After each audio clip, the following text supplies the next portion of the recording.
당시에 64시간 연속 근무를 하셨습니다. 지금이 좀 나아진 거거든요, 오히려. 방송 보시고 저희 어머니 전화해서 너 그렇게 일하는 거였냐고 그러시더라고요. 그 이대 목동병원 신생아 중환자실 사망 사건이 발생을 하면서 의료진이 구속되는 일이 있었고, 그 전후로 해서 아주 급감을 해서 우리는 어떻게 보면 준범죄자 취급을 받고 있구나. 결국에 제일 문제가 되는 거 하나만 꼽으라면 SBS 단독 보도의 생생한 뒷이야기 특종의 발견, 저는 이현영 기자입니다. 나라에서는 계속 아이들을 낳으라고 이야기를 하고 있지만 정작 그 아이들을 지켜주고 돌봐줘야 할 의사들은 계속 사라지고 있습니다. 그 최전선 가운데 한 곳인 세종 충남대 병원의 신생아 중환자실을 지키고 있는 이병국 교수, 그리고 그 현장을 취재한 SBS 한성희 기자 함께 모셨습니다. 안녕하세요. 안녕하십니까. 교수님 안녕하세요. 안녕하십니까. 사실 오늘 출연해달라는 말씀을 드리기조차 되게 죄송스러웠거든요. 저희 8시 뉴스에 방송된 게 당시에 64시간 연속 근무를 하셨습니다. 일주일 기준으로 이런 날들이 얼마나 있으신 거예요? 사실 뭐 64시간 요렇게 정도 하는 날은 한 달에 한 번 정도 있고요. 보통 한 40시간 정도는 일주일에 한 번씩은 있습니다. 뭐 예전에는 뭐 이틀 연속 방송에 나왔었던 것처럼 그렇게 했었던 게 뭐 일주일에 한 번씩도 있고 그랬는데 지금이 좀 나아진 거거든요, 오히려.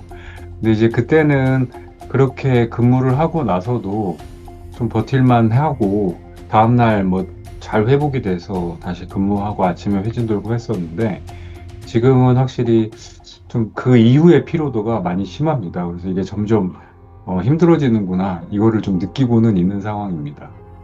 교수님 나오신 유튜브에 댓글이 4,400개 넘게 달렸습니다. 이거는 천사도 때려치겠다. 교수님 생명을 신생아들에게 나눠주고 있는 거구나. 이런 댓글들이 막 달렸어요. 좀 어떠세요?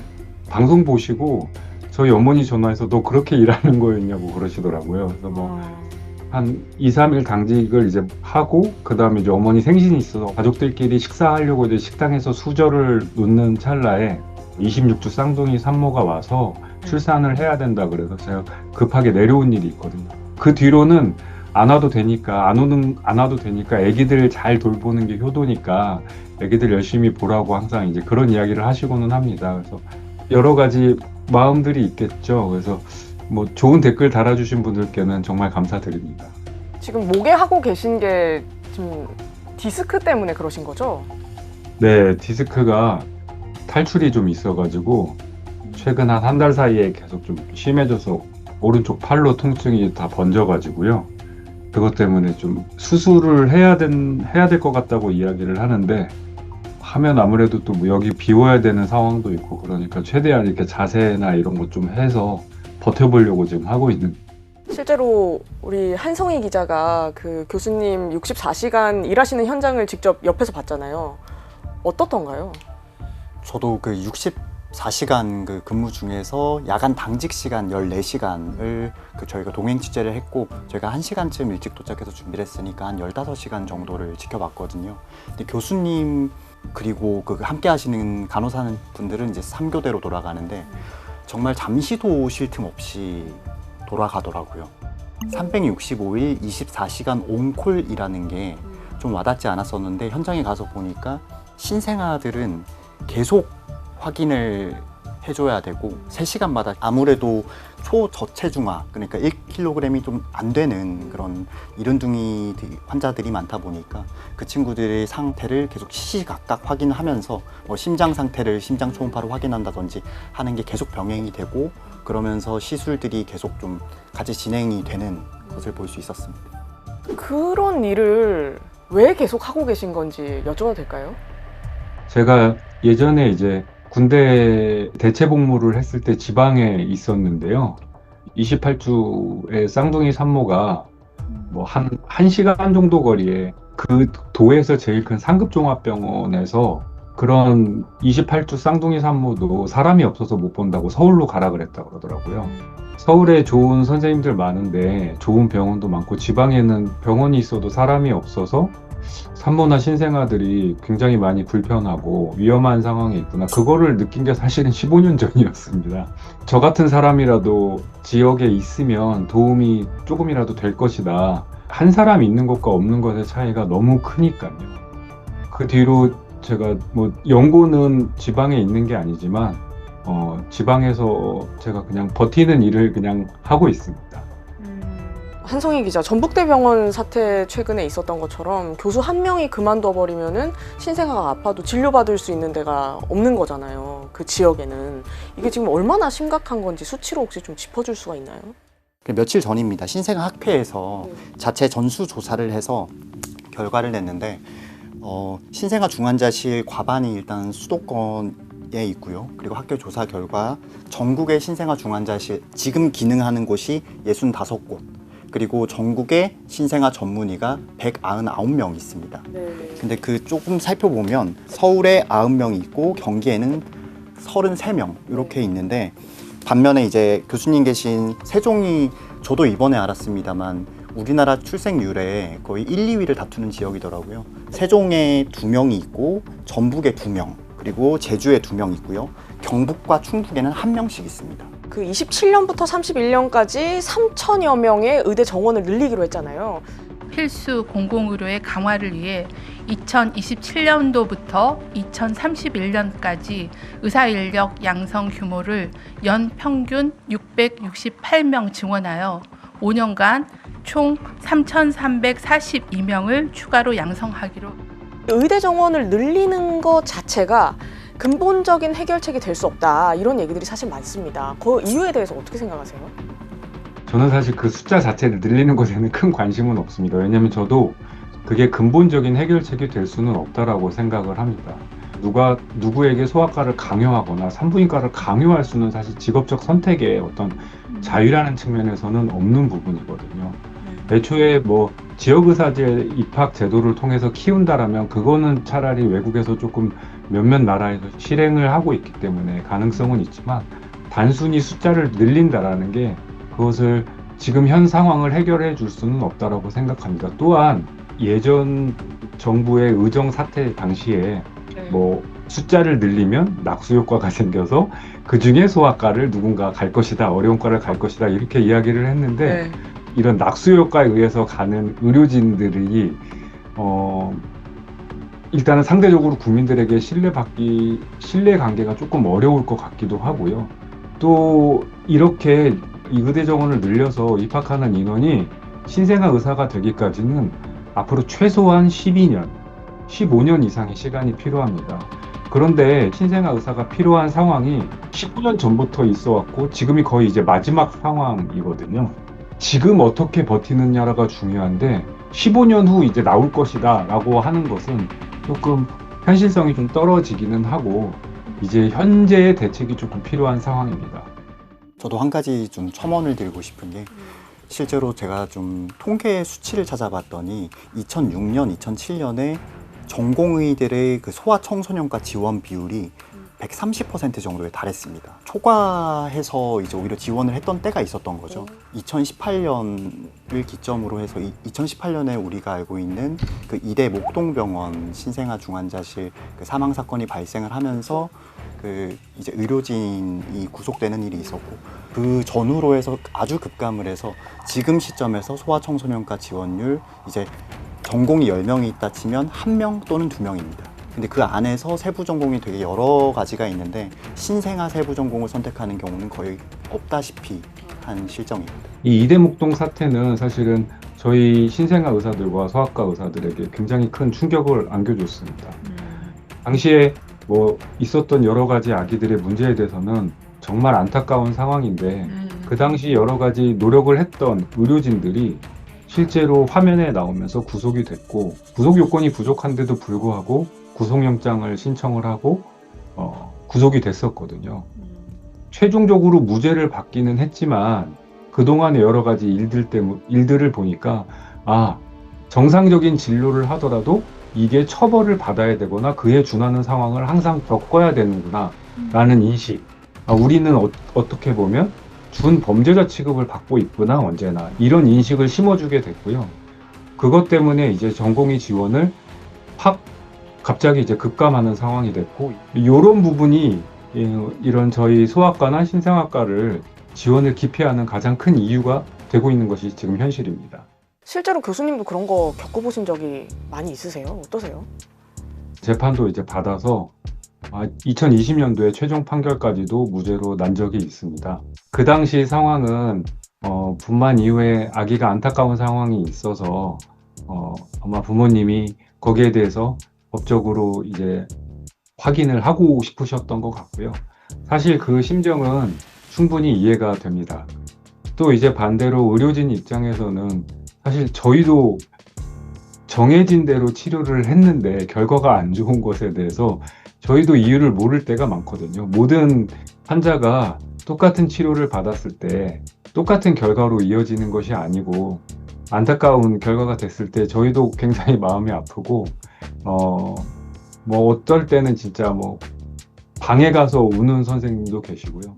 저의 책임을 이제 물었었던 어떤 소장의 내용을 보면 아기가 이제 나쁜 상태에서 출생을 했는데 그 아기가 다른 병원으로 이송 가는 도중에 차가 흔들린 것 때문에 뇌손상을 받았다. 모두 그것은 의료진의 책임이다. 이렇게 이야기를 하시기도 하고요. 그랬었거든요. 일반적인 신생아 의사 선생님들에게는 이것이 굉장히 진짜 큰 압박감으로 다가오고요. 일을 하기 힘들게 만드는 상황이 될 수가 있다는 것을 사법 관계자분들이랑 그 다음에 이 행정부 분들께서는, 그리고 입법하시는 분들도 마찬가지겠죠. 좀 알아주셨으면 좋겠습니다. 지금 법적으로 의사 한 명이 그 의료에 대한 책임을 져야 되는 그 상황에 대해서 그러면은 의료법을 개정해야 되는 상황인 건가요? 근데 지난 4월에 국회를 통과한 그 개정된 의료분쟁조정법이라는 게 있습니다.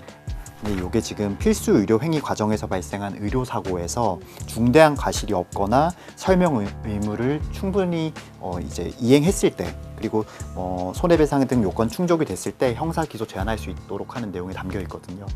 내년 5월 시행 목표로 하위 법령 마련 중인데, 이 지금 하위 법령이 어떻게 되는지에 따라서 좀 성패가 갈릴 것이다라는 평가가 의료계에서 나오고 있고요. 특히 이런 신생아 중환자실의 어떤 특수한 상황을 좀 충분히 반영할 수 있는 그런 법이 개정되는지의 여부에 따라서 지금 의료계가 공유하고 있는 어떤 그런 사법적 부담의 어려움을 좀 해소해 나갈 수 있을지 지켜봐야 할 것 같습니다. 만든 취지 자체는 저희 의료진의 부담을 줄인다라는 마음으로 만들어졌다라는 건 제가 충분히 알고는 있는데요. 의료 사고라는 것 자체가 사실은 첫 번째는 환자가 피해를 입었다라는 전제하에 사실 시작이 됩니다. 저희가 치료를 하다 생기는 여러 가지 일들을 무조건 피해로 보는 시점이 하나 들어가 있고요. 이러한 의료분쟁조정법이 시행이 되게 되면은 이전에 그냥 그 수준에서 끝나던 것들이 무조건 의료분쟁 조정을 신청하는 상황이 생기게 됩니다. 사망이나 중대한 합병증이 발생을 하면 이게 사실 여부를 떠나서 일단은 게시가 되게 돼 있거든요. 그럼 저희가 그것을 소명하러 다녀야 됩니다. 저희가 담당하는 환자가, 이제 제가 진료하는 환자가 1년에 약 200에서 300명의 고위험 신생아가 있는데, 그 중에 사실은 한두 명은 안타까운 상황에 놓이게 되고, 그 이외에 생존한 아기들 중에서도 합병증을 가지는 아기들이 있거든요. 그러면 최소 1년에 제가 진료했던 환자 중에 2명, 3명 또는 그 이상 10명, 20명의 환자들이 대부분은 저에게 감사하고 고마운 마음을 표시하지만 그래도 궁금하고 걱정이 되고 안타까운 마음 때문에 이 의료분쟁 조정을 신청하게 되면 무조건 게시가 되게 됩니다. 저희가 진료하는 환자의 일정 부분은 나쁜 결과로 이루어질 수밖에 없는 게 그냥 과학적 사실인데, 저희는 그 일을 그냥 하는 것뿐인데 당신은 10명 중에 1명은 무조건 나쁜 짓을 할지 모르는 범죄자로 취급할 수도 있다라는 얘기가 되는 거죠. 그래서 이것 때문에 많은 저희 신생아 의사들이 반대와 우려를 표하고 있고요.